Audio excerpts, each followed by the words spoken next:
রিয়াজ, তুমি বিশ্বাস করো, আমি সব হতে পারি, কিন্তু আমি তোমাদের কারোর ক্ষতি করিনি। তুমি আমাকে মুক্তি করো রিয়াজ, মুক্তি করো। তোর কোনো কথা আমি শুনবো না।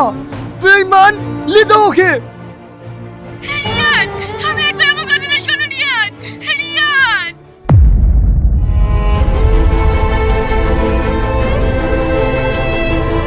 তো গাইস, পল্লীগ্রাম টিভি নতুন একটা নাটক নিয়ে চলে এসেছে। তো এখনো যারা যারা দেখেন নাই, তো পল্লীগ্রাম অফিসিয়াল চ্যানেলে আপনি যে দেখতে এসে পড়েন।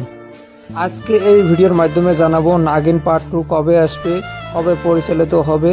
তো এই ভিডিওটা বিনা স্কিপ করে দেখতে থাকেন। নাগিনটা কিভাবে রিয়াজের সঙ্গে স্ত্রী ভেবে সংসার করেছে, কেউ টিয়ে বয় নাই, লাস্টে সন্ধ্যা সাপরি আছে ধরে নিয়ে গেল। যদি সবার আগে নাগিন পার্ট 2 দেখতে চান তো অবশ্যই চ্যানেলটাকে সাবস্ক্রাইব করে নেবেন আর পল্লীগ্রাম টিভিটা সাবস্ক্রাইব করে নেবেন, সবার আগে দেখতে পারবেন। নাগিন পার্ট 2 থেকে রিয়াজের স্ত্রী ফিরে আসবে নাকি নাগিন মুক্তি পাবে, বন্ধুরা অবশ্যই কমেন্ট করে জানাবেন। এই ধরনের নতুন নতুন ভিডিও লেটেস্ট আপডেট দেওয়ার জন্য চেষ্টা করব, তো অবশ্যই চ্যানেলটাকে সাবস্ক্রাইব করে নেবেন।